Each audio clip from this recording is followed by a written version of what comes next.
मुझे उपाध्याय जी की एक कविता याद आती है, पता नहीं पूरी याद आएगी, काफी साल हो गए उसको याद किए। जो निकलकर बादलों की गोद से थी अभी एक बूंद कुछ आगे बढ़ी, सोचने फिर यही मन में लगी, हाय घर को छोड़कर मैं क्यों बढ़ी। देव मेरे भाग्य में है क्या भला, मैं बचूंगी या मिलूंगी धूल में, गिर पड़ूंगी जल पड़ूंगी गिर अंगारे पर किसी, चू पड़ूंगी या कमल के फूल में। बह गई उस और एक ऐसी हवा, बह गई उस काल एक ऐसी हवा, वो समंदर और आई अनमनी, एक सुंदर सीप का था मुंह खुला, वो उसी में जा पड़ी मोती बनी। लोग यूं ही हैं झिझकते सोचते, जबकि उनको छोड़ना पड़ता है घर, लेकिन घर का छोड़ना अक्सर उन्हें बूंद लो कुछ और ही देता है घर, बूंद लो कुछ और ही देता है। काबिलियत होने के बावजूद सरकारी स्कूल, और हरियाणा की अगर बात करें, हरियाणा के सरकारी स्कूल के अंदर पूरे विश्व के अंदर जो पहली रिपोर्ट आई थी उसमें यह बताया गया था, 2010 की रिपोर्ट की बात कर रहा हूं, कि हरियाणा एकमात्र ऐसा स्टेट है जिसके अंदर अनट्रेन्ड टीचर एक भी नहीं। सरकारी व्यवस्था के अंदर यदि कोई ठेके पे लगा है, यदि कोई गेस्ट लगा है, तो वो भी पूरी तरह से क्वालिफाइड टीचर है। लेकिन क्या बात है कि इतने सारे क्वालिफाइड टीचर्स की फौज होते हुए भी हमें जब लर्निंग लेवल की या अचीवमेंट लेवल की बात आती है तो नीचे देखना पड़ता है। हम यहां तो आपस में करके रह जाते हैं, जब नेशनल कंसल्टेटिव मीट्स के अंदर हमें जाना पड़ता है हरियाणा को रिप्रेजेंट करने के लिए, तो कसम से नीचे देखना पड़ता है। जब हरियाणा की बात आती है तो लोग यूं देखते हैं, अच्छा ये जंगली भी आ रहे हैं, और वहां दुख होता है। हमने पिछले 10 साल के अंदर जो इसके कारण जानने की कोशिश करी, और कारणों में पता लगा कि कागजों में कुछ और है और धरातल पे कुछ और चल रहा है। नीतियां कुछ और कह रही है और नीतियों का इंप्लीमेंटेशन किसी और दिशा में, और उसका कहीं भी टीचर का फॉल्ट या इंप्लीमेंटिंग एजेंसी का कोई फॉल्ट नहीं है। जो ग्रास रूट वर्कर है हमारा टीचर है, उसका कोई दोष नहीं है। लोग बहुत सारे और पूरा विभाग टीचर्स को, और वो भी एक तरीके से सलीके से, कि हमारा जो पीजीटी है वो टीजीटी को दोष देता है कि 8वीं तो नाम भी ना लिखना था, बाहर दौड़ भेज दिए। टीजीटी को पूछे भाई तू, तो वो कहता है जी प्राइमरी सत्यानाश कर रखा है। जब प्राइमरी ने कहा थम कित बढ़ोगे, बोला जी के माँ बाप पैसे हम के करा, इसी बैकग्राउंड कहां है। यदि ब्लेम गेम ऊपर से नीचे तक चल रहा है, लेकिन कोई भी ये नहीं सोच पा रहा है कि असल में क्या टीचर्स की गलती। अनिल बोर्डिया जी, अब तो स्वर्गीय अनिल बोर्डिया जी जो एजुकेशन सेक्रेटरी भी रहे हैं और जिन्होंने बहुत बड़े कार्यक्रम जयपुर राजस्थान के अंदर चलाए, खास शिक्षा कर्मी और लोक जुम्बिश जैसी योजनाएं वो लेके आए थे। बहुत ही डाउन टू अर्थ आदमी थे। उस टाइम एजुकेशन सेक्रेटरी थे तो मुझे मिलने का मौका मिला, और उनकी अंतिम रस्म के अंदर भी मुझे जाने का मौका बाई चांस मिला।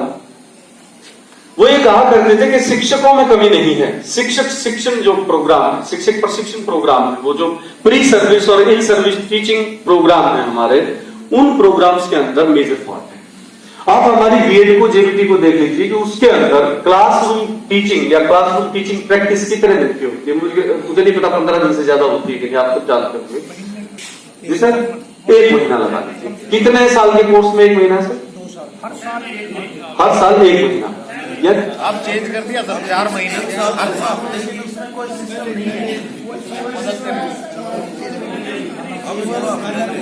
16 हफ्ते की, फर्स्ट ईयर में केवल जी प्रैक्टिकल पास हो जाए जी। वो हम उसकी क्वालिटी पे ना भी जाए, सिर्फ क्वांटम पे जाए, तो ये देखिए कि एक व्यक्ति जिसको मशीन के साथ डील करना है, एक पायलट जिसको एक मशीन को उड़ाना है, या एक आदमी जिसको निर्जीव चीजें गारा मिट्टी और तारकोल के साथ, यानी इंजीनियर को पुल बनाने हैं, या एक व्यक्ति जिसको मैनेजमेंट के काम सीखने और कंपनी में मैनेज करना है, उन आदमियों के सारे आदमियों के कोर्स 5 से 7 साल की ड्यूरेशन के हैं। और उनमें एंट्री से पहले, चाहे वो एनडीए के थ्रू है, सीडीएस के थ्रू है, या फिर ज्वाइंट एंट्रेंस टेस्ट के थ्रू है, एप्टीट्यूड टेस्ट जरूर होता है। लेकिन विडंबना देखिए कि जिस आदमी को जिंदा इंसानों के बच्चों के साथ डील करना है, जिनको आगे जाके इंजीनियर, डॉक्टर और समाज सुधारक और पता नहीं क्या क्या बनना है, क्या किसी ने उनका एप्टीट्यूड जानने की कोशिश की कि इस आदमी को शोरगुल में बच्चों के साथ काम करना ठीक लगता है कि नहीं लगता? क्या ये आदमी चौक से एलर्जिक तो नहीं है? क्या ये आदमी इतने घंटे खड़े रह के उनको सिखाएगा? क्या ये आदमी उन बच्चों के स्तर पे आके जमीन पे लोटपोट होकर उनको एक्टिविटी करा पाएगा?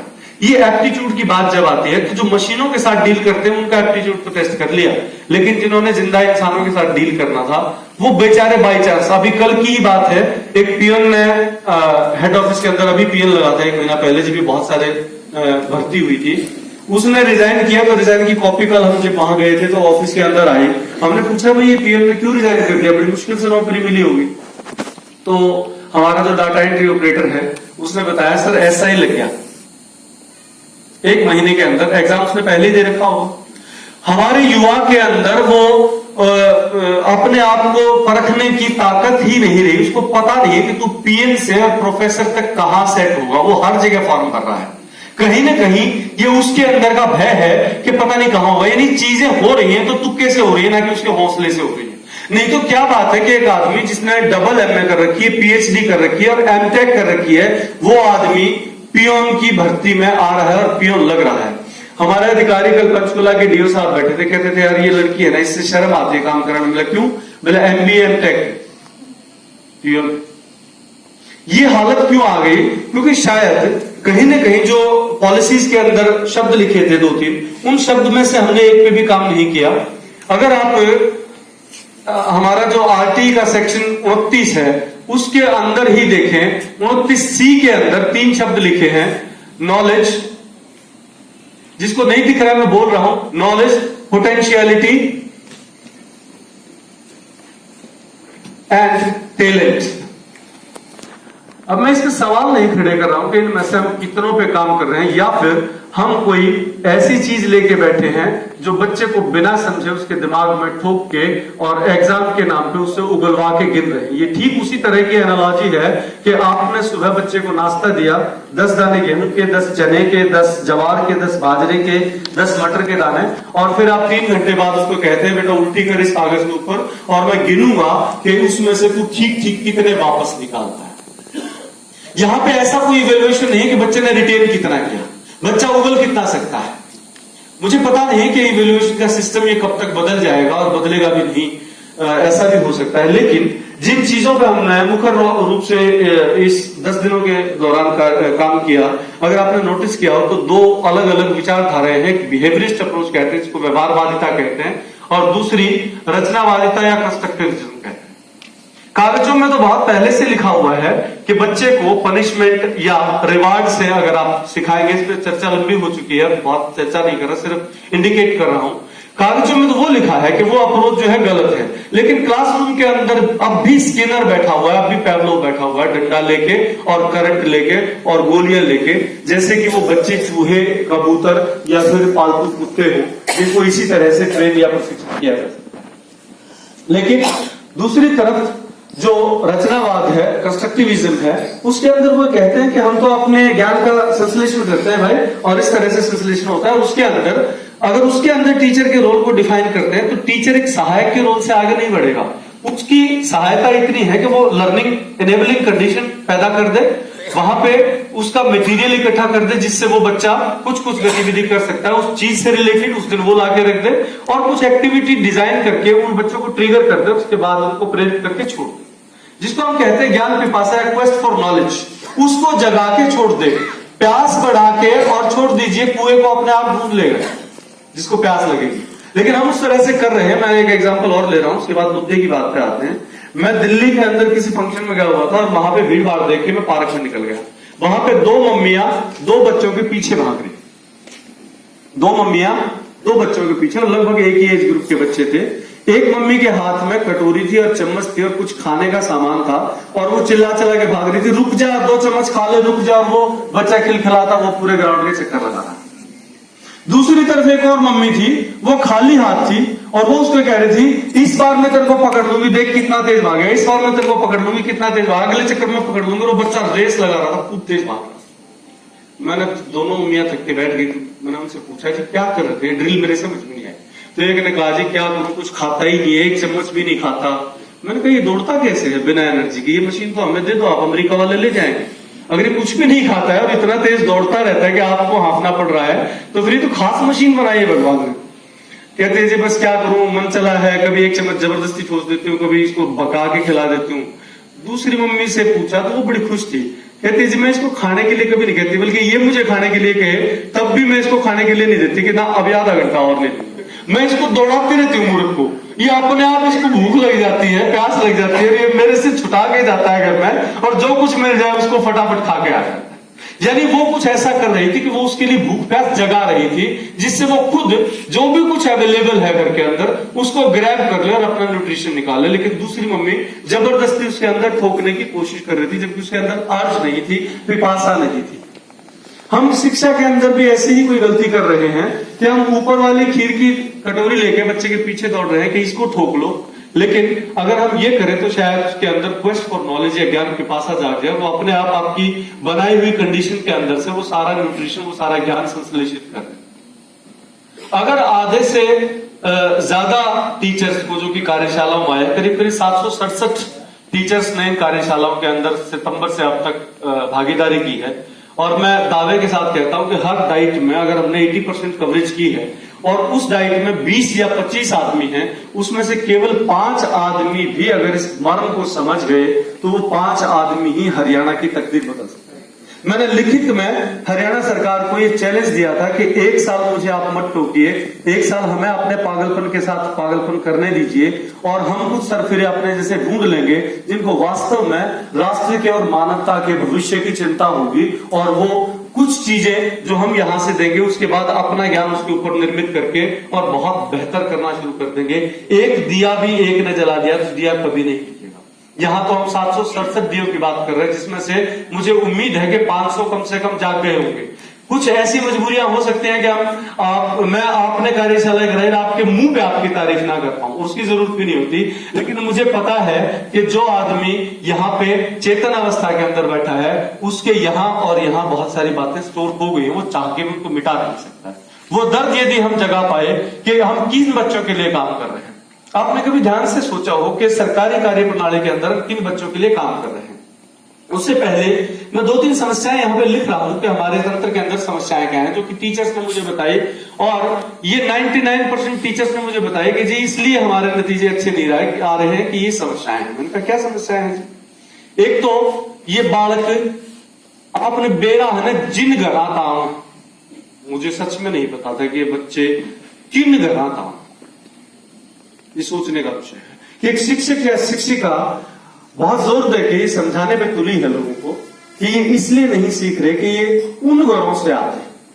मैंने बहुत ही बदतमीजी भरे लहजे में कहा, मैंने कहा बहन जी आपका बच्चा है कि बिला जिम्मा तो मैटरनिटी लीव का है, मतलब 6 महीने का बिला, मैं कहा वो बच्चा मुझे दे दो, 6 महीने का मैं आपने छोड़ा ला के दे दूंगा। उन घरा का अब 20 साल बाद से फेंटेंगे, अब उनके खून में डीएनए में खराबी थी, अब बेचारे में माहौल नहीं मिल रहा था। ये सोच बदलनी पड़ेगी। आपके मन में है तो अपनी बदलनी पड़ेगी, और आपके मन में नहीं है तो जिसके मन में है उसकी जाके बदलनी पड़ेगी कि खून में और डीएनए में ऐसी कोई दिक्कत नहीं है भाई। देख लीजिए, बड़े जाति वालों का खून काट के देख लीजिए, सबका खून एक है, सबका अलग कोई नहीं मिलता, पूरी दुनिया में कहीं नहीं मिलता। तो ऐसी धारणा जिन्होंने बना रखी है कि ये कहां से आते हैं, इनका ओरिजिन, इनकी जन्म कहां से है, ये नहीं सीखते हैं, तो वो टीचर कहलाने लायक भी नहीं है। उसको शर्म से डूबकर मर जाना चाहिए, उसको ये धंधा आज ही छोड़ देना चाहिए, कुछ और धंधा कर ले जिसके मन में ऐसी भावनाएं हैं। दूसरी चीज, बलाजीब सरकार ने और रोक काट दिया, इब फेल पास भी नहीं कर देते, फेल पास बना के बालक पे ढांक रहे, तो बात तो ठीक है। तीसरी चीज, बलाजी पढ़ा बिना फेल पास के बिना भी हाथ नहीं ला सकते, पनिश नहीं कर सकते। मैंने उनसे 2 सवाल पूछे कि सर मुझे ये बता दीजिए कि आप कितने साल से पढ़ा रहे हैं? बोला जी 22 साल। ओके, आपको हर साल परीक्षा लेके अगर फेल पास करके देखे तो मुझे नहीं पता है कि आपकी यूनियन हमारा क्या हाल करेंगे। अगर डायरेक्टरेट ने एक बार सोचा भर था, सारी यूनियन इकट्ठी हो गई थी कि हमारा असेसमेंट नहीं होगा, रिटन टेस्ट नहीं होगा, ओरल टेस्ट नहीं होगा, क्यों डर रहे हैं? हम ये दावा करते हैं कि हमारे पढ़ाए हुए बच्चे 100% अंक ले रहे हैं, पिछले 10-10 साल से हमारा 100% रिजल्ट है, तो फिर किस बात का डर है यार? उसी लेवल का तो टेस्ट लेना है जो आप पढ़ा रहे हैं। हमने पीएचडी कर रखी है, हमसे अगर 10वीं तक का टेस्ट लिया जा रहा है, क्या दिक्कत है? कहीं ना कहीं डर है भाई कि यदि पास हो गए तो ठीक है, लेकिन फेल हो गए तो कित मुंह दिखावांगे। क्या ये डर आपके अंदर बड़े होने के बाद आया? ये फेलियर का डर तो हर इंसान के अंदर होता है, उस बच्चे के अंदर भी होता है। और ये फेल्योर से, या फिर किसी ने कहा ये फेल पास का, मैंने कहा आप देख लीजिए अपनी क्लास के अंदर, बोला जी बोर्ड की परीक्षा खत्म कर दी। मैं कहा बात तो ठीक है। मैंने एक सीन याद दिलाया, मैंने कहा आजकल 8वीं तक के बच्चे कितने बड़े होते हैं। पहले तो बड़े अट्टे कट्टे तगड़े मिल जाते थे, आजकल ऐसे लगते हैं पता नहीं लगता है 5वीं का है कि 8वीं का है। और बहुत पेम्पर्ड होते हैं क्योंकि सिंगल चाइल्ड पे आ गए हैं पेरेंट्स। बहुत हाईली पेम्पर्ड बच्चे होते हैं, बहुत पिलपिले, जैसे ईंट के चट्टे के नीचे पीला घास होता है ना, वैसे दुबले पतले बिल्कुल पेम्पर्ड। उन बच्चों के लिए बोर्ड परीक्षा क्या है देखिए। वो पूरा साल जिस टीचर से पढ़ रहा है, जिन बच्चों के साथ बैठ रहा है, जिनको वो जानता है, जिनसे वो भयभीत नहीं है, वहां से एकदम से उसको आखिरी दिन निकाला जाता है और कहा जाता है कि तेरा सेंटर वहां आ गया, सैनिक स्कूल का। अब उसके साथ एक फौज लग जाती है, उसको लेके जाना, उसका एडमिशन कार्ड लेके जाना, बेचारा वहां पहुंचता है। मैं लिटरली बता रहा हूं कि मैंने क्या देखा। गेट पे पहुंचा तो एक गेट पे चौकीदार खड़ा है, एडमिशन कार्ड दिखा।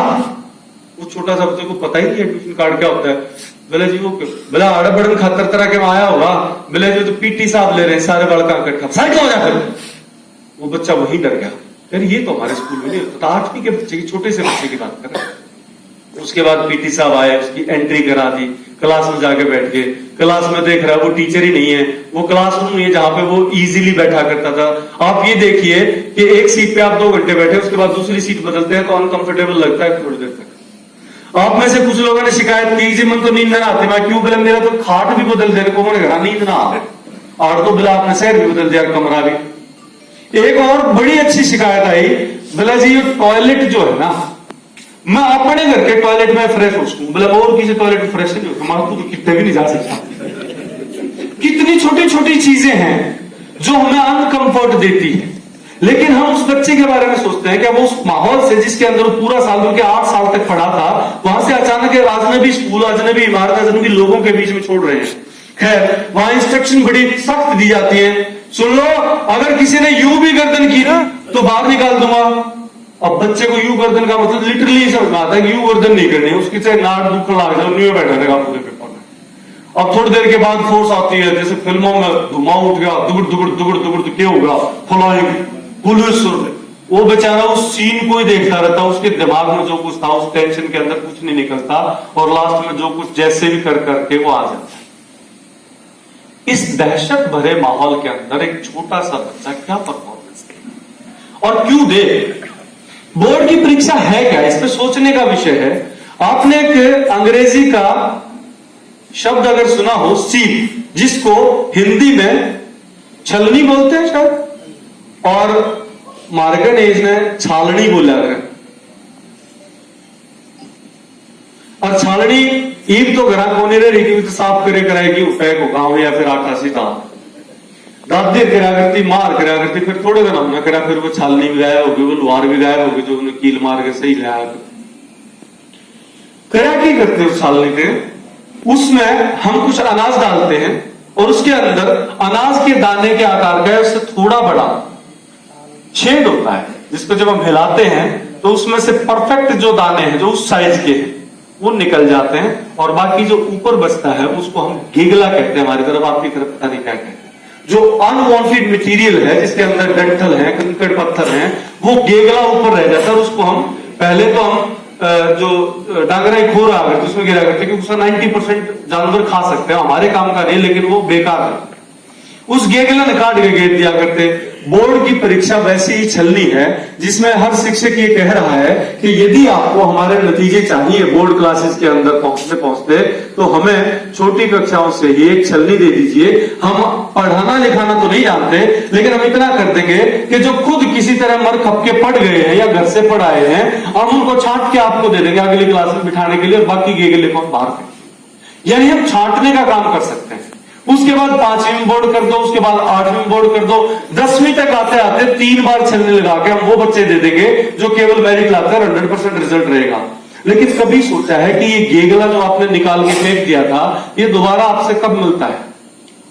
ये रात को जब आप अपनी गाड़ी से कहीं एयरपोर्ट से आ रहे हैं तब मिलता है, जिसके हाथ में चाकू होता है या बंदूक होती है, ये वही गेगला है जो आपकी कष्ट कमाई एटीएम के अंदर जो बंद है उसको कुदाली से फाड़ के रात को ले जाता है। और ये वही गेगला है जो आपके ऑक्सफोर्ड लंदन में पढ़ने वाले बच्चे या बच्चियां जब उनको अकेली मिल जाती है तो उनका शिकार करता है, क्योंकि उसके पास कोई और क्षमता नहीं है कि वो ढंग से कहीं जाके कमा ले। ना उसको नौकरी मिलनी, ना उसको इज्जत मिलनी, ना उसकी कोई शादी करेगा। लेकिन बायोलॉजिकल नीड जो है ना उसको प्रेरित करती है कि हमलावर बन जा।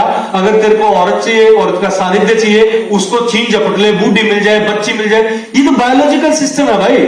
इसके अंदर एक हार्मोन है टेस्टोस्टेरोन जो आपको अग्रेसिव बनाता है। हमने सदियों से देखा है कि हमारे बैलों का बधियाकरण क्यों किया जाता है, सुअर का बधियाकरण क्यों किया जाता है, एग्रेशन खत्म हो जाए। सांड में और बैल में फर्क क्या होता है? सांड का बधियाकरण नहीं होता है। इस बायोलॉजिकल फैक्ट को हम नकार के बैठ गए कि ये एग्रेशन जो सोसाइटी के अंदर आ रहा है, जिन बच्चों को बराबर रूप से शादियां ना होने के कारण अपने बायोलॉजिकल हक नहीं मिल रहे हैं, वो हमलावर बन रहे हैं। ऐसा नहीं कि इसके अलावा नहीं बन रहे हैं, वो भी मानसिक रूप से विकृत बहुत सारे आदमी हैं जिनके पास शादियां, बच्चे सब कुछ वो भी करते हैं। लेकिन ये बहुत ज्यादा तो संभव है कि वो गेगला आपको बार बार टकराता है। माननीय पीके दास ने एक दिन पिछले साल प्राइवेट स्कूल्स की मीटिंग में, पिछले साल, तो उनको कहा है सुनो, किसी को बेइज्जत नहीं करना, एडमिशन के लिए आए तो प्यार से मना कर देना। तो उनकी यूनियन का नेता बोला सर क्यों, वो बदतमीजी करे तो, बोला वो उस टाइम बदतमीजी करे तो हाथ उठ के निकाल देना भाई। गुस्सा करोगे, बेइज्जत होके जाएगा, वो उस टाइम कुछ नहीं कर सकता, लेकिन रात को पत्थर तो फेंक सकता है कांच वाले बिल्डिंग पे। वो गजब की बात है, बदला जरूर लेगा। ये आदमी समाज से बदला ले रहे हैं और ये गेगला हमने पैदा किया है। इन छलनियों से छान छान के इंसानी बच्चों को अलग कर दिया कि तुम फेल हो, ठप्पा लगाया, जैसे मशीनों में चलता है ठप्पा फेल ठप्पा फेल ठप्पा। और वो फेल्योर इतना इकट्ठा हो गया कि उसने हमारे जो पास बच्चे हैं उनको भी प्रभावित करना शुरू कर दिया। ये सीरियस बात है, इस फेल पास से छुटकारा पाना पड़ेगा।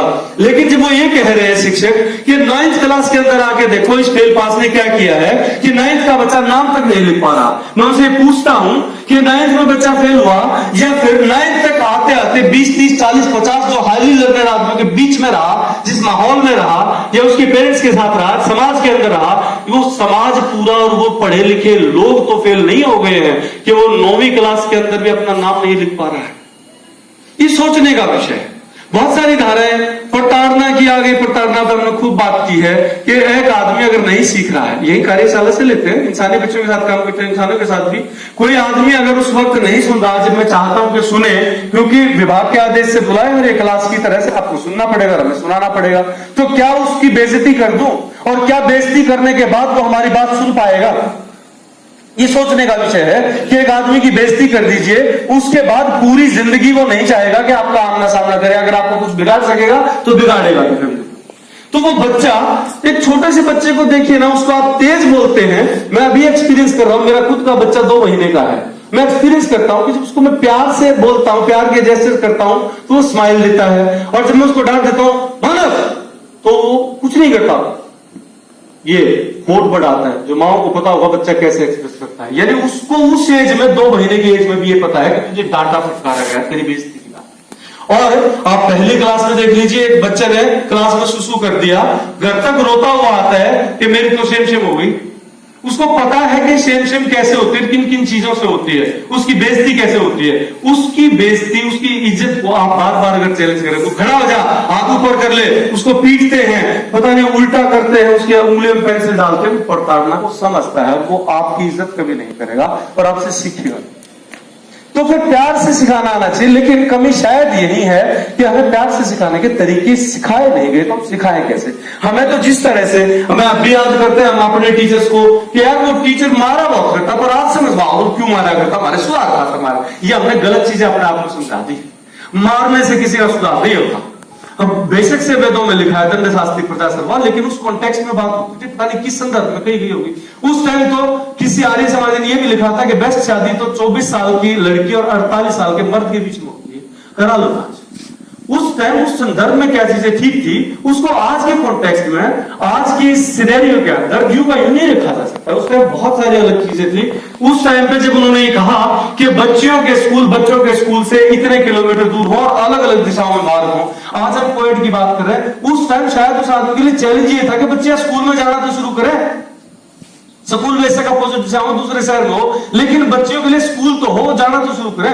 उस टाइम उसने ये नहीं सोचा होगा कि आज ही अगर कोएड कर दिया तो लोग हुल्लड़ मचा देंगे, जो आज पढ़ाना नहीं चाहते, घर से निकालना चाहते हैं, उनको ये दिखा दो बहुत सेफ है, बिल्कुल अलग दिशाएं हैं, उसमें आप पढ़ा सकते हैं। वो संदर्भ अलग थे, हम उनको अगर आज धो रहे हैं तो गलत कर रहे हैं।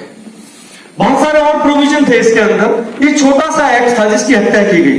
कभी आपने सोचा है कि एक मां के पेट में यदि बच्चा 100 साल रहे, 100 साल और 10 साल का पैदा होने के बाद 10 साल का होकर मर जाए तो उस मां की पीड़ा कितनी बड़ी होगी। हमारे यहां तो मां के गर्भ में 9 महीने बच्चा रहता है। यदि वो 20, 30, 40 साल का होकर मरता है तो भी मां के ऊपर बहुत पहाड़ टूट पड़ता है दुखों का।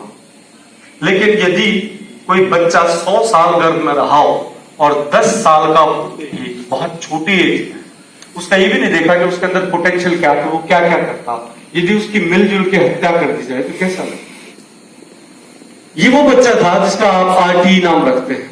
हमने इसको नकारा तो, लेकिन मैं गारंटी से कहता हूं कि इसको पढ़ा नहीं, और गारंटी इसलिए ले रहा हूं कि बहुत सारे लोगों ने एक आध प्रोविजन के लिए कभी ना कभी देखा होगा, फ्री ऑफ कॉस्ट डाउनलोडेबल है, हम उसको हिंदी और इंग्लिश में कहीं भी पढ़ सकते हैं, और केवल मात्र दोनों तरफ से प्रिंटेड करने के बाद 6.5 पेज, यानी इतना बड़ा ग्रंथ नहीं है कि इसको हम पढ़ ही ना पाए, कितना समय लगता है।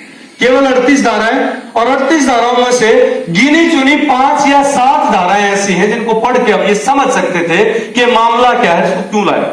अगर हम इसके स्टैटिक्स को देखें तो पहली चीज तो ये थी कि 1900, आपने 10 में गोखले का बिल पढ़ लिया, तो सभी ने पढ़ा है।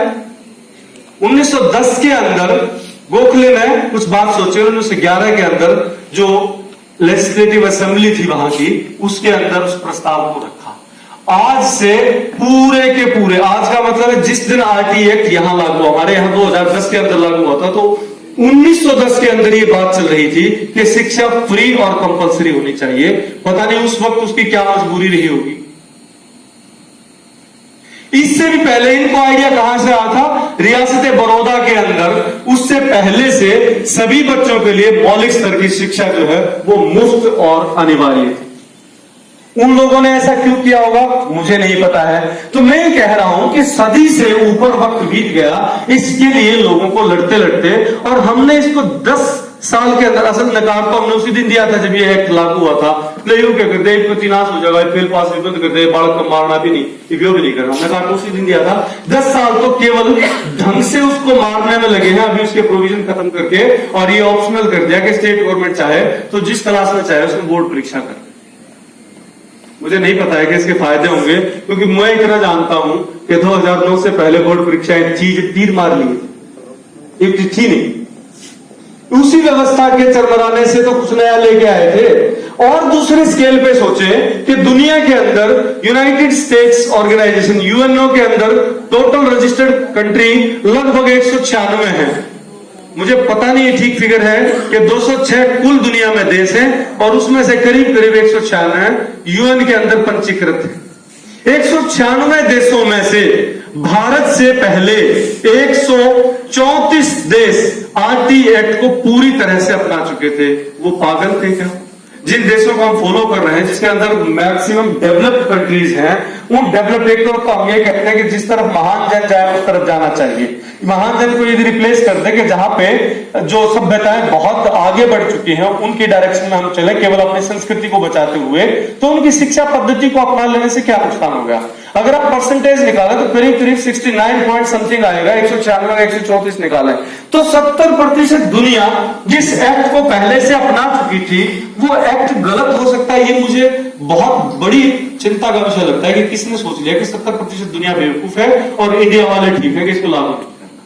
India was the 135th country to implement right to education act, और इस 135 134 में से बहुत सारे ऐसे देश हैं जिन्होंने केवल एलिमेंट्री, सेकेंडरी या कॉलेज लेवल तक नहीं, उन्होंने ये व्यवस्था कर रखी है कि जो आदमी जिस एज में जितना और जो पढ़ना चाहे, पढ़ाई पूरी तरह से फ्री है, स्वास्थ्य सेवाएं पूरी तरह से फ्री है, क्योंकि वो इसको एक बेसिक राइट, फंडामेंटल राइट मानते हैं।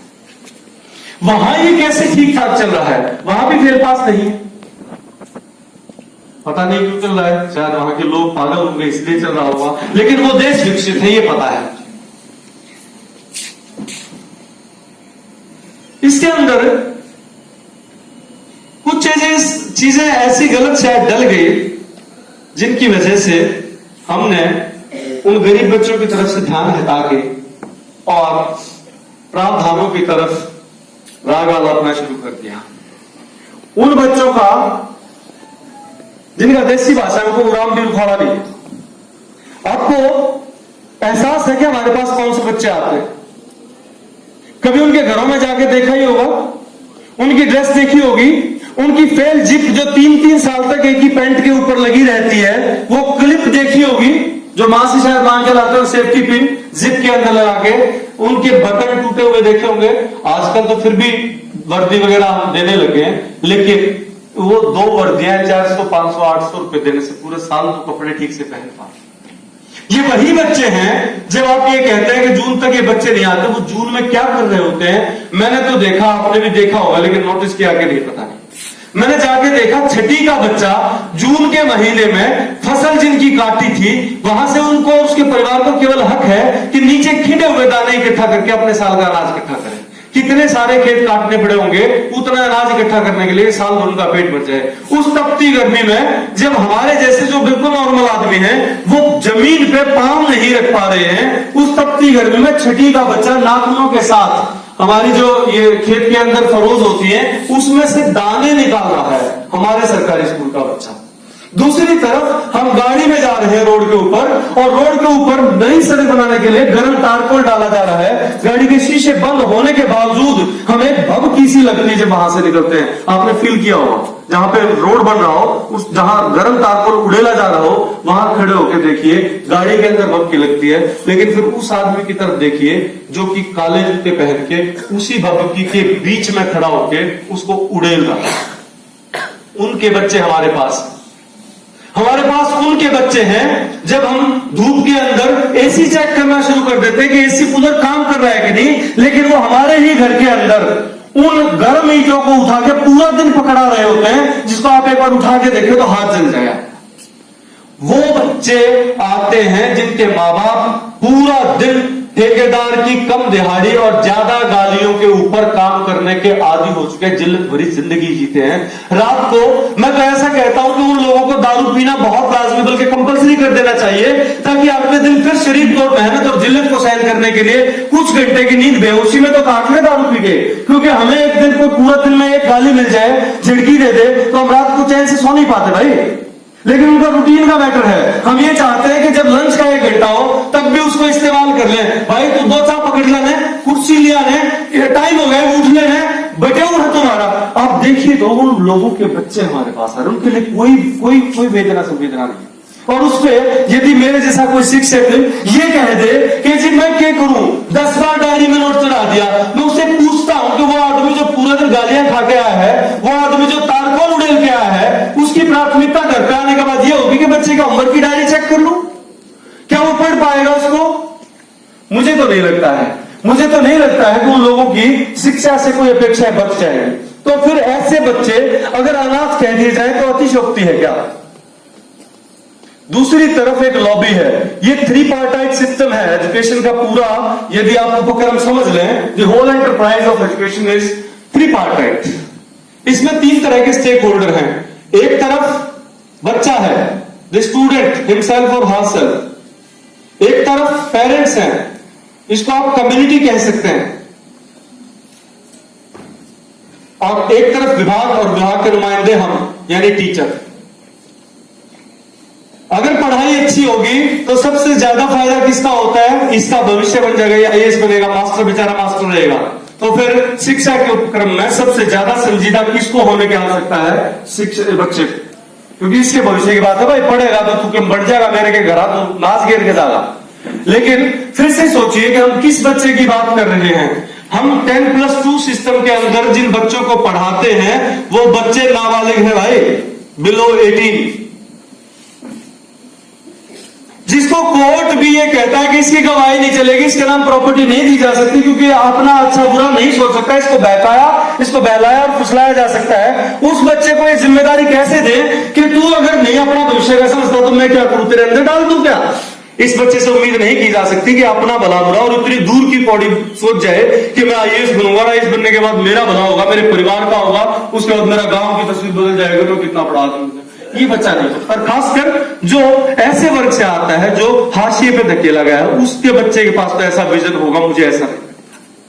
तो फिर दूसरा फायदा किसका है? दूसरा फायदा कम्युनिटी का है, पेरेंट्स का है।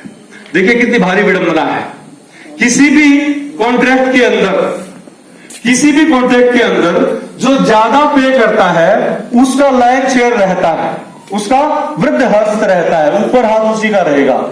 लेकिन एक व्यवस्था ऐसी है सरकारी नौकरी जिसके अंदर पे तो करती है जनता और समुदाय अपने हार्ड अर्न्ड मनी में से, टैक्स देके, चोरी करके भी देती है, उसी में से हमारा गुजारा चलता है, हमारी तनख्वाहें उसी में से निकलती हैं। लेकिन हम लोग उसमें से जो तनख्वाह पे पलते हैं, यानी हम उनके नौकर, हमें सिविल सर्वेंट या सर्वेंट क्यों कहा जाता है? हम समाज के नौकर हैं जो उनकी सेवा करने के लिए बोले हैं। लेकिन विद्यालयों के अंदर, पुलिस थानों के अंदर, डायरेक्टरेट के अंदर तो उल्टा है। जब कोई पेरेंट किसी सर्टिफिकेट पे साइन कराने जाए या अपना हक मांगने जाए तो उसको दुत्कारा जाता है, उसको नीचे बिठाया जाता है, नीचे बैठ, अड़ बैठ से दूर हो जा, तेरे को बात नहीं करनी आती। मुझे नहीं पता कि उसको बेचारे को ऑक्सफोर्ड से अंग्रेजी समझ के अपना हक मांगने जाना चाहिए था, और देसी भाषा कह सकता था, जी बात का दे दो सर्टिफिकेट की दिक्कत। प्राइवेट स्कूल में देखिए वो पेट काट के गरीब जहां पे अपने बच्चे दाखिल कराते हैं, वहां उनकी एंट्री नहीं है, एंटर नहीं कर सकते स्कूल के अंदर। लेकिन उसी संस्थान के अंदर जो लंबी गाड़ी में आते हैं उनको प्रिंसिपल और डायरेक्टर बाहर से लेने चले जाते हैं। क्यों? वो इंसान अलग तरह के, वो टैक्स पेयर है भाई, उनके दिए हुए पैसे से हम लोग अपने घर चलाते हैं, हमारी टाई, हमारी गाड़ी, गाड़ी का डीजल, हमारी सुख सुविधाएं और हमारे बच्चों की अच्छी पढ़ाई, सब कुछ उस तनख्वाह से आती है। यदि हम इस तनख्वाह के ऊपर नहीं होते तो पता नहीं क्या होते। क्योंकि मुझे तो अपने अंदर कोई टैलेंट ऐसा दिखता नहीं कि इसके अलावा अगर आज मुझे निकाल दें, रिट्रेंचमेंट हो जाए तो कुछ कमा खा लेंगे, हमारे पास कोई और टैलेंट नहीं। शिक्षा विभाग के अंदर काम करना आजकल चॉइस नहीं, मजबूरी है। हर बच्चा पीएचडी करने के बाद खाली बैठा होता है तो उसको कोई ना कोई बताता है, बेटा जेबीटी बीएड आदि कर ले, पीएचडी तो ऊपर मास्टर तो लाग जाएगा कम से कम। ये बात अपने आप में बताते हैं कि मास्टर तो लाग जाएगा कम से कम, यानी मास्टर लागना कोई बहुत बड़ी इज्जत का काम नहीं, समाज सेवा नहीं है, कम से कम है वो। लेकिन यहां देखिए उस आदमी को जो यहां पे एक स्टेक होल्डर है, जो गरीब है, जो भूखा है, जो अनभिज्ञ है, जो कि 18 साल से नीचे है, यानी वो बहुत ज्यादा सोच नहीं सकता अपने भविष्य के बारे में। यहां वो पेरेंट है जो जिल्लत की जिंदगी जी रहा है, खासकर जो सरकारी स्कूल में बच्चों को भेज रहा है, जिनकी अपेक्षाएं मर चुकी हैं और जिनको बहुत ज्यादा शिक्षा से उम्मीद बची नहीं है और जिनको खाने के लाले पड़े रहते हैं। वो तीसरा आदमी वो है जो ना तो अल्पवयस्क है, ना भूखा है, ना गरीब है, ना वो अनभिज्ञ है, बल्कि वो सुविज्ञ है, उसको बहुत अच्छी रिस्पेक्टेबल मानदेय सरकार देती है। और उस आदमी का कॉन्ट्रेक्चुअली भी देखें, टीचर की अगर लायबिलिटी पे आप कभी बात करना चाहें तो 3-4 लायबिलिटी मुझे दिखती है, जिसमें सबसे पहले टीचर की कॉन्ट्रेक्चुअल लायबिलिटी आती है, संविदागत जिम्मेदारी। क्योंकि as and when we enter into a government job, it is a kind of contract where we accept doing something in lieu of a fixed amount and for that particular department who is engaging us. ये contract है, वो हमें offer करते हैं, भाई इतने 1000 रुपये महीने में हमने आदमी चेंज किए, क्वालिफिकेशन हो, हम ऑफर को एक्सेप्ट करते हैं, जिन्होंने ला कर रखी है। ऑफर और एक्सेप्टेंस होते ही हमारा जो कॉन्ट्रैक्ट है पूरा होता है, एग्रीमेंट है पूरा होता है, कानूनी रूप। तो उस कानून के अंदर ये कहा गया था कि आपको पढ़ाने के लिए एंगेज किया जा रहा है। अब यहां यदि कोई सारा आदमी इसमें फर्क करे, जी पढ़ाने की बढ़िया पढ़ाना तो ना लिख रखा था, तो मैं उनको ये कह दूं कि टीचर और टीचिंग दो शब्द ऐसे हैं जिनके अंदर गुडनेस और रिचनेस दिखाने के लिए सफिक्स और प्रीफिक्स की जरूरत नहीं पड़नी चाहिए। Teacher always means a good teacher because goodness is always inherent in this world. Teacher बुरा नहीं हो सकता, टीचिंग बुरी नहीं कराई जा सकती।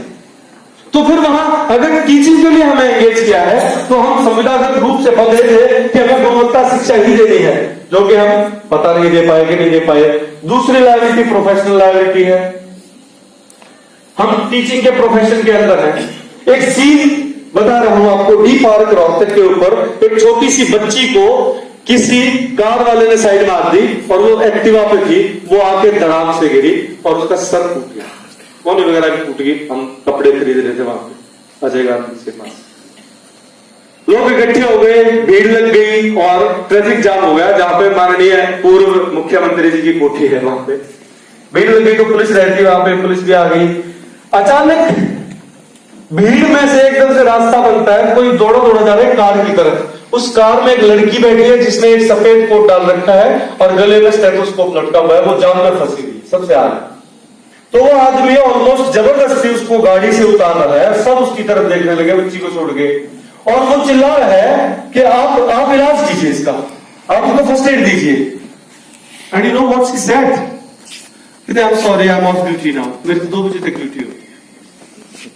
तो भीड़ ने उसको मार डाला कि तुम डॉक्टर हो, डॉक्टर क्या कहने लगा, कुछ शर्म नहीं आती, डॉक्टर का दर्जा भगवान से ऊपर है और तुम टाइम देख के बता रहे हो अब मैं जान नहीं बचाऊंगी। तुम्हारा पहला फर्ज है ये डॉक्टर होने के नाते कि तुम जान बचाओ।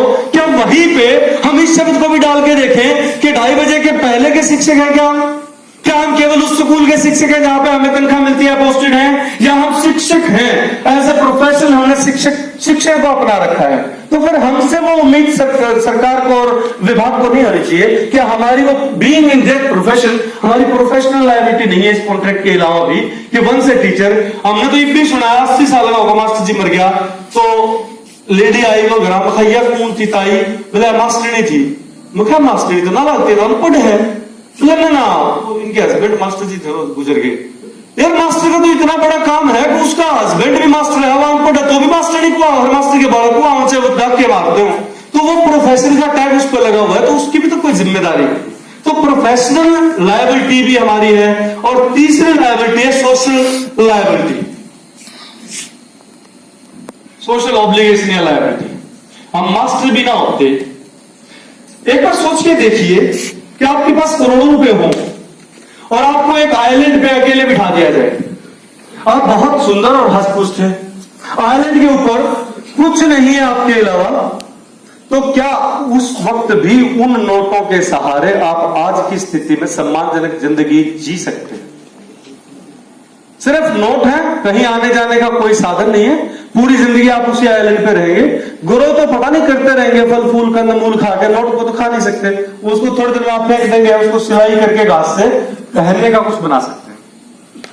आप सोचिए कि हम यहां कैसे आए। आप उस वक्त को सोचिए जब आप 3री 5वीं क्लास के अंदर लंगड़ी टांग से साइकिल चलाना सीख रहे थे, माँ बाप से समय चुरा के दोपहर में चुपके से साइकिल निकाल के लाते थे कहीं वो धमका ना दे, और फिर हम रोड पे गिरते थे, फिर हमारे घुटने और कोनियां छिलती थी, पता नहीं कौन अंकल या आंटी, कौन बड़ा भाई या बहन हमें उठाता था, अपने रुमाल बांधता था, घर तक छुड़ाता था। वो समाज था, उनका नाम नहीं होता है, उनके बच्चे तो नहीं थे हम, लेकिन वो समाज था जो हमें प्रोटेक्ट कर रहा था। हमारे बच्चों को हम समाज के भरोसे, छोटे छोटे बच्चों को IIT और जी के पेपर देने दूर दूर या NDA देने दूर दूर भेजते हैं। यार सारे इंसान हैं, किसी न किसी जरूरत पड़ेगी उसकी मदद करेगा। वो समाज था जिसने किताबें लिखी और किताबों की छपाई की। वो समाज था जिसने ये चैनल बनाया कि आप कैसे पैसे के बदले आपको फूड मिले, जबकि आप फूड के प्रोड्यूसर नहीं है, लेकिन पैसा है तो आपको फूड मिलता रहेगा, खाने की चीज, पौष्टिक आहार, और आपको स्वास्थ्य सेवाएं भी समाज ने दी। यदि स्कूल यूनिवर्सिटी की बिल्डिंग समाज ने ना बनाई होती, कहां बैठ के पढ़ लेते, कहां कौन आपको इतना बढ़िया लेक्चर देना सिखाता। मुझे तो लगता है कि समाज के अलावा हमारे ग्रो करने में, हमारे विकसित होने में किसी और का हाथ है ही नहीं। और यदि ये समाज का ताना बाना ना होता तो हम अभी भी जो जानवर कमजोर मिलता उसको भाले से मार के कच्चे को खा रहे हैं। जब से सोशलाइजेशन शुरू हुआ, जब से समाज की नींव पड़ी, तब से हमने डिग्निफाइड लाइफ जानवरों से बेहतर जीने की। तो उस समाज से जिससे इतना कुछ ले लिया, क्या उसको पे बैक करने का समय कभी नहीं आएगा क्या? उसके एक वंचित वर्ग को शिक्षक होने के नाते, या शिक्षक भी ना हो उस समाज से इतना कुछ लेके हमने अपना जीवन इतना अच्छा कर लिया, क्या उसको कभी कुछ देने का वक्त नहीं आएगा क्या? जिन किताबों को पढ़ के सारा ज्ञान हासिल कर लिया, क्या मैं समाज को एक किताब लिख के ना दे के जाऊं, या वही किताब वही ठहर जाएगी जो मेरे से पहले सबने लिख रखी थी? यदि मैंने समाज से म्यूजिक से सुना है, तो क्यों ना मैं कुछ म्यूजिक दुनिया को मरने से पहले लौटा के जाऊं कि मैंने अपना कंट्रीब्यूशन दे दिया, क्योंकि मैंने आपसे म्यूजिक सुन के लुत्फ उठाया था, चैन लिया था। नृत्य यदि मैंने देख के अपने आप को संतृप्त किया है, तो क्यों ना मैं नृत्य की विधा में कुछ और आगे बढ़ के समाज को दे जाऊं। This concept is called as paying back to the society. जब आप इस लायक हो जाते हैं कि आज आपके खाने, आपके डिग्निफाइड तरीके से रहने के अलावा आपके पास 2 पैसे बचते हैं, तो मैं ये कहता हूं कि यदि वो इंसान है और सामाजिक प्राणी है, यदि वो एंटी सोशल नहीं है, तो उसको एक बार ये सोचना चाहिए कि मैं बेशक टीचर, डॉक्टर, इंजीनियर कुछ नहीं हूं, लेकिन मैं फिर भी किसी न किसी तरीके से ठीक जीवन यापन कर पाया तो उस समाज का कृतज्ञ हूं, और मेरे से जितना बनेगा। मैं ये नहीं कहता कि हम पैसे दे, हम अनाथालय खुलवाए, कुछ भी। मैं तो ये कह रहा हूं कि संगीत में लौटा जाए तो बड़ी बात है यार। आपने किताब लिख दी चुटकुलों की तो बड़ी बात है। पता नहीं कौन कब सुसाइड करने जा रहा होगा, अचानक उसके हाथ में चुटकुले की किताब आएगी, वो हंस पड़ेगा, उसका अवसाद खत्म हो जाएगा, किसकी जिंदगी बच जाएगी छोटे से चुटकुले से। कुछ भी कंट्रीब्यूशन जो समाज से लिया, यदि उसको लौटाते रहे, तो मुझे लगता है कि मरते वक्त पेशानी पे बल नहीं रहेंगे, बड़े चैन से मर जाएंगे। अभी मरे, 10 साल बाद मरे, कोई फर्क नहीं पड़ेगा, क्योंकि आपको ये शांति होगी कि मैं जितना मेरा सामर्थ्य था, मैंने समाज को गीत भी लौटाए हैं, संगीत भी लौटाया है, मैंने ज्ञान भी बांटा है, मैंने किताबें भी लिख दी, मैंने बहुत कुछ कर दिया, जितना मेरे से बनता था मैंने दे दिया, मैंने हराम का नहीं खाया, तो आप चैन से मर पाएंगे। ये 3-fold लायबिलिटी जब टीचर जहन में ले आएगा कि वो कॉन्ट्रैक्चुअली लायबल है, वो प्रोफेशनली लायबल है, सोशली लायबल है, तो मुझे लगता है कि इस 3-पार्टाइट सिस्टम के अंदर, जहां पे ये भूखा और वंचित है, अनभिज्ञ है, जहां पे ये भूखा और वंचित है, इसकी अपेक्षाएं मर चुकी हैं, वहां पे एक आदमी जिसको ये लोग, ये समुदाय अपने हार्ड एंड मनी से टैक्स देके और इसको जिंदा रख रहा है और इसको बेहतर जिंदगी दे रहा है, ये पढ़ा लिखा है, इसकी 3-fold लायबिलिटी है, तो मुझे लगता है कि इस त्रिकोण के अंदर केवल एक आदमी बचता है जो इन सब का उसी तरह ध्यान रखे जैसे वो अपने बच्चे का रखता है। यदि वो नहीं रखता है, तो मुझे ये कहने में कतई गुरेज नहीं है कि उसने जो खाया वो हराम का खाया। मुझे कतई गुरेज, नाराज हो। अगर उसने सिर्फ और सिर्फ, मैं नहीं कहता कि पैसे दान कर दो, कुछ भी कर दो, केवल उस 6.5 घंटे में उन बच्चों के माँ बाप बन के, उनका दर्द अपना दर्द बना के, वो गिर गए जब गोद में उठा के, उनको प्यार से सहला के, वो जब चंचलता कर रहे थे तब उनको समझा के, किसी भी तरीके से, ठीक उसी तरह से जब एक माँ का बच्चा मेंटली रिटार्डेड पैदा हो जाता है और 14, 15, 16, 17 साल का हो जाता है, तब तक वो अपने दिमाग से, अपने हाथों से कुछ नहीं कर पाता। किसी माँ का अगर रिटायर्ड बच्चा है तो देखिए उसकी हालत क्या होती है। मैंने देखा, मेरी बुआ का खुद का बच्ची थी, कपड़े उतार देती थी, 14, 15, 16 साल की होकर सारे कपड़े उतार के सड़क पर भाग जाती थी और माँ उसके पीछे पीछे भागती थी। जब उसको हम दूध पिलाते थे तो जो भी पिलाता था उसकी आंखों में पंजे मारती थी, उसका पूरा मुंह छीन रखा था, लेकिन वो हमेशा उसको चिपका के सुलाती थी। वो रात गिरती, वो सुसु पोटी सब के मैं करती, लेकिन वो उस माँ का प्यार था, वो जब तक मरी, जब तक उसने अपनी पूर्णता को हासिल किया, वो उसको चिपका के रखती थी। हम लोग परेशान। लेकिन स्कूल में एक बच्चा थोड़े दिन परफॉर्म नहीं करता है, थोड़ी शरारत करता है, तो हम सोचने लगते हैं बेकार है, तो पागल है, इसको निकालो यहां से, ये पूरी क्लास को, सिस्टम को डिस्टर्ब कर रहा है। उस माँ से पूछिए, वो भी सोच सकती थी कि मैं जिंदगी से निकालूंगी तो रोज मुझे ही छीन रहा है, मुझे काटने को दौड़ता है, मैं इसी के भले के लिए कर रहा हूं, क्या कर रही हूं। अपने बच्चे को तो नहीं फेंक सकते, अपने बच्चे को तो जानवर तक नहीं फेंकते यार। बंदरिया बच्चा जब मर जाता है ना, सड़ जाता है, बदबू आती है, लेकिन जब तक अगला बच्चा नहीं होता, अगर आपको ना पता हो, तो वो उस लाश को अपने पेट से चिपका के रखती है, सड़ी हुई को। उसकी हड्डी कंकाल, स्किन सब खत्म हो जाती है, एक हड्डी बचेगी, उसको पकड़ के रखती है, यदि उसके बाद उसकी औलाद नहीं होती। हम इंसानी बच्चों के साथ डील करते हैं, लेकिन बहुत बार हम इस तरह की गलती करते हैं जैसे वो इंसानों के बच्चे नहीं थे। किसी हाजिरी पंजिका रजिस्टर के अंदर लिखे हुए केवल रोल नंबर थे, 4 कट गए इस साल 3 बढ़ गए। वो 4 जो कट गए वो कहां गए, उनका क्या हुआ, उनके परिवार का भविष्य क्या हुआ। वो कहीं असामाजिक तो नहीं हो जाएंगे, वो कहीं सुसाइड तो नहीं कर लेंगे, वो भूख से तो नहीं मर गए, वो माइग्रेटेड लेबर थी तो माइग्रेशन हो अपने नेटिव प्लेस पे चली गई, क्या है ये अमेरिकन सब नहीं है।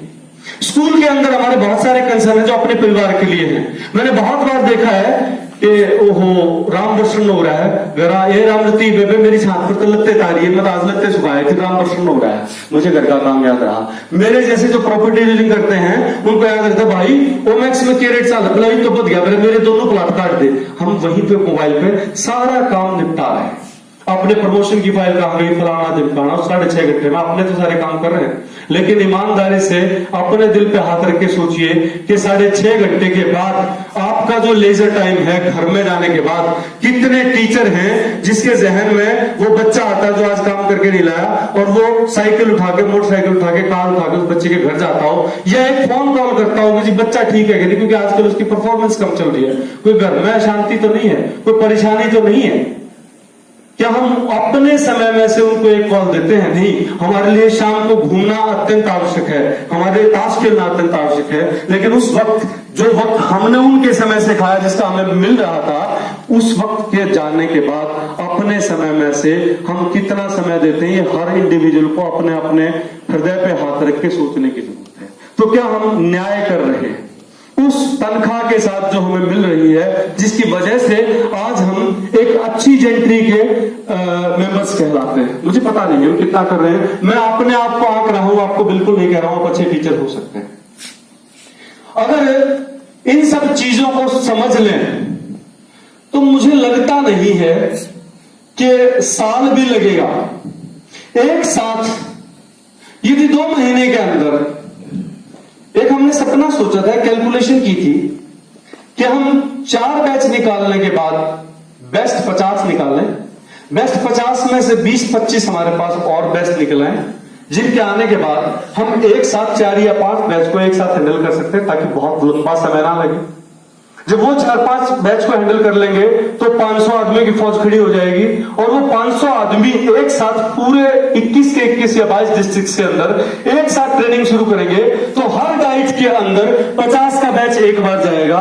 एक दिन में 1000 टीचर जो है वो कहीं ना कहीं प्रशिक्षण ले रहे होंगे और इन अच्छी बातों को सीख रहे होंगे, आत्मसात कर रहे होंगे। और यदि इस तरह करके एक डिस्ट्रिक्ट के अंदर मैक्सिमम टीचर कितने हो सकते हैं? आपको 2 महीने से ज्यादा 3 महीने से ज्यादा समय नहीं लगेगा सभी टीचर्स को कवर करना है।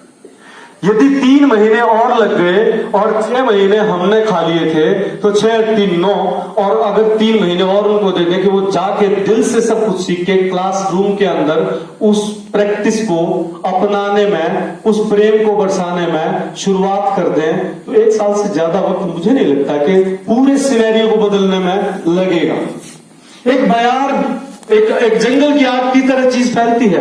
हमने सिर्फ ये सुना कि बुराई जंगल की आग की तरह फैलती है, लेकिन मैंने देखा अच्छाई भी फैलती है भाई, अच्छाई भी फैलती है। लेकिन अच्छाई के एजेंट कम है फैलाने वाले, अच्छाई के मशाल को ले जाके जगह जगह आग लगा के आने वाले आदमी कम है। लेकिन बुराई हर मुंह पे चढ़ के बोलती है, ना चाहते हुए भी बोलते हैं। थोड़ा सा गलत हो जाए, अगर इस पूरी कार्यशाला के दौरान एक आदमी का एक दिन व्यवहार गलत रहा होगा वो पूरे हरियाणा में गूंजेगा, लेकिन उसका 9 दिन अच्छी मेहनत, अच्छा ईमानदार प्रयास रहा होगा, उस पर शायद चर्चाएं नहीं। अच्छाई के एजेंट बनना पड़ेगा। और मैं दावा करता हूं कि जिन कंट्रीज के हम बहुत इज्जत से नाम लेते हैं कि फिनिश एजुकेशन सिस्टम सबसे बढ़िया है, या आपका स्वीडन है, नॉर्वे है, या स्कैंडिनेवियन कंट्रीज जो भी हैं, मैं ये दावा करता हूं कि जिस तरह से पीआरजी की वर्कशॉप में 18-19 स्टेट आके देख के गए हैं, आपने ये हरियाणा के अंदर अगर 1 साल में लागू कर दिया तो 8, 9, 10 नहीं, पूरा देश, पूरा संसार के कंट्रीज के रिप्रेजेंटेटिव आके आपके हरियाणा की शिक्षण व्यवस्था को देखेंगे कि 1 साल में ऐसा क्या हो गया कि एक देसी आदमी एकदम पूरे संसार पे छा गया। और वो वक्त होगा जब माननीय अब्दुल कलाम आजाद ने जो सपना देखा था 2020 का, वो कम से कम हरियाणा में तो पूरा हो जाएगा, और इसका दावा कर रहा हूं। लेकिन शर्त एक है कि सबको दिल से करना पड़ेगा। मैं नहीं कहता कि कुछ भी अपना आराम त्याग दो, तनख्वाहें छोड़ दो, मिशनरी बन जाओ ना।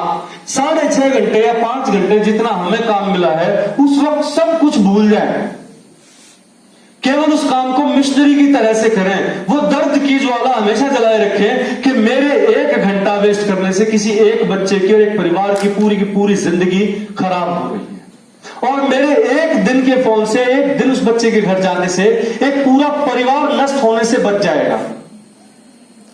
यदि उस हद तक आप उन बच्चों से प्रेम कर सकते हैं जिस हद तक अपने मानसिक रूप से अस्वस्थ बच्चे का मां करती है। मुझे नहीं लगता है कि वो दिन दूर है कि हरियाणा के अंदर शिक्षा से अमूलचूल परिवर्तन आएगा। और जब ये जो पौधे आप लगाएंगे ये 8-10 साल के अंदर ही बड़े होकर दिखने लग जाते हैं, बल्कि हम लोग जो पीजीटी हैं उन वाले बच्चे तो 4 साल में मार्केट में आ लेते हैं, रिजल्ट भी दिखना शुरू हो जाएगा, समाज के अंदर बदलाव भी आना शुरू हो जाएगा। जब बच्चे को प्यार से पाला जाएगा तो वो अराजकता की तरफ नहीं भागेगा। अराजकता एक बदला है। जिस बच्चे को असम्मान और जिल्लत की जिंदगी मिलती है, भूख गरीबी की जिंदगी मिलती है, वो आगे जाके अराजक बन जाता है। जब उसको प्यार मिलेगा तो प्यार लौटाएगा, बहुतायत में लौटाएगा। मैं हमेशा एक्सेप्शंस को छोड़ देता हूं। बहुत बड़े बड़े आदमी, बहुत अमीर आदमी भी व्यभिचारी हो सकते हैं, भ्रष्टाचारी हो सकते हैं, इसकी कोई गारंटी नहीं है। लेकिन ऑन एन एवरेज हम ये देखते हैं कि इंसानी बच्चे को जो ह्यूमन डिग्निटी से पाला जाता है वो बच्चे कम ही खराब होते हैं। उनके अंदर दया भाव, इज्जत, सारी चीजें रहती हैं। यही है वो जो अंक है, संस्कार हम उनके अंदर डालते हैं।